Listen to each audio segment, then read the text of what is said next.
आज हम भारत के प्राचीन इतिहास के दो ऐसे संप्रदायों के बारे में जानेंगे जिन्होंने हमारे देश की संस्कृति और अध्यात्म पर गहरी छाप छोड़ी है।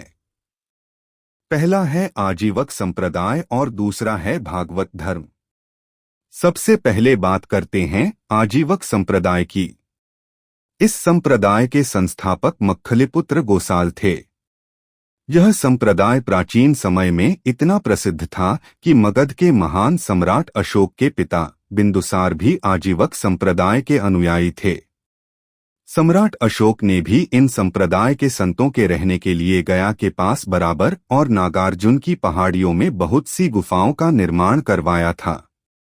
इनमें सुदामा गुफा, कर्ण चौपाड़ और विश्व झोपड़ी जैसी गुफाएं आज भी स्थापत्य कला का बेजोड़ नमूना हैं। अब बात करते हैं भागवत धर्म की, जिसे आज पूरी दुनिया वैष्णव धर्म के नाम से भी जानती है। इस धर्म के प्रवर्तक वृष्णि वंश के वासुदेव कृष्ण थे, जिनका निवास स्थान पवित्र नगरी मथुरा थी। भागवत धर्म की शुरुआती जानकारी हमें छांदोग्य उपनिषद से मिलती है, जहां कृष्ण को देवकी के पुत्र और ऋषि अंगिरस के शिष्य के रूप में दिखाया गया है।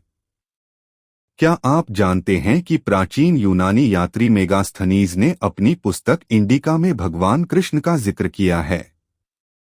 उन्होंने कृष्ण को हेराक्लीस के नाम से संबोधित किया और बताया कि मथुरा के लोग इनके बड़े उपासक थे। इतना ही नहीं, शुंग वंश के समय में हेलियोडोरस नाम का एक यूनानी राजदूत भारत आया था। वह भागवत धर्म से इतना प्रभावित हुआ कि उसने खुद इस धर्म को अपना लिया और मध्य प्रदेश के विदिशा में भगवान विष्णु के सम्मान में एक विशाल गरुड़ स्तंभ बनवाया, जिसे आज भी देखा जा सकता है। भागवत संप्रदाय में भक्ति के महत्व को सबसे ऊपर रखा गया है और इसमें भक्ति के 9 रूपों यानी नवधा भक्ति की व्याख्या की गई है। कृष्ण के सच्चे समर्थकों और अनुयायियों को ही भागवत कहा जाता है। इस धर्म का मूल सिद्धांत श्रीमद् भगवद गीता में निहित है, जिसे महर्षि वेदव्यास ने लिखा था। गीता हमें सिखाती है कि मोक्ष पाने के लिए जन्म और कर्म के साथ साथ भक्ति का भी बराबर महत्व है। इसका सबसे मुख्य संदेश है निष्काम कर्मयोग, यानी फल की चिंता किए बिना अपना कर्तव्य पूरा करना। प्राचीन भारत के ये गौरवशाली तथ्य हमें बताते हैं कि हमारी जड़ें कितनी गहरी और समृद्ध हैं।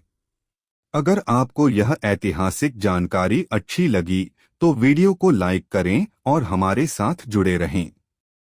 धन्यवाद।